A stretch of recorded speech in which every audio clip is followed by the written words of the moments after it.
મહીસાગર જિલ્લામાં મહુડાની પ્રકૃતિ સોળે કળાએ ખીલી ઉઠી છે। ડુંગરાળ પંથકમાં જંગલનું સોનું ગણાતા મહુડાના વૃક્ષો પર ફૂલોની સિઝન શરૂ થઈ છે। ત્યારે ગ્રામ્ય વિસ્તારના લોકો ફૂલ એકત્રિત કરવાના કામમાં જોતરાયા છે, તો મહુડાના ફૂલને વેચીને આદિવાસી પરિવારો રોજગારી મેળવી રહ્યા છે।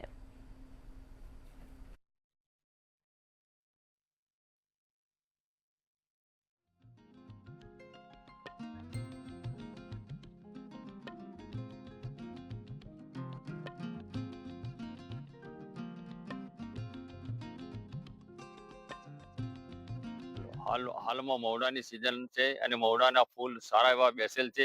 જે સવારે વહેલા ઉઠી ફૂલ વીણીએ છીએ અને ફૂલ વીણી અને એને ફૂલને સૂકવી દઈએ છીએ અને સૂકવ્યા પછી અમે બજારમાં વેચવા જઈએ તો 20 થી 25 રૂપિયા વેચીએ છીએ, જેનાથી અમારું જીવન નિર્વાહ સારા એવું બને છે।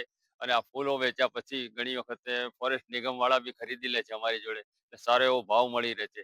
ફૂલ પડ્યા પછી એની ઉપર ડોળી બેસે છે અને ડોળી વીણી અને એમાંથી અમે તેલ કાઢીએ છીએ અને 12 માસનું તેલ ખાઈએ છીએ અને જીવન નિર્વાહ માટે મહુડો બહુ જ ઉપયોગી છે।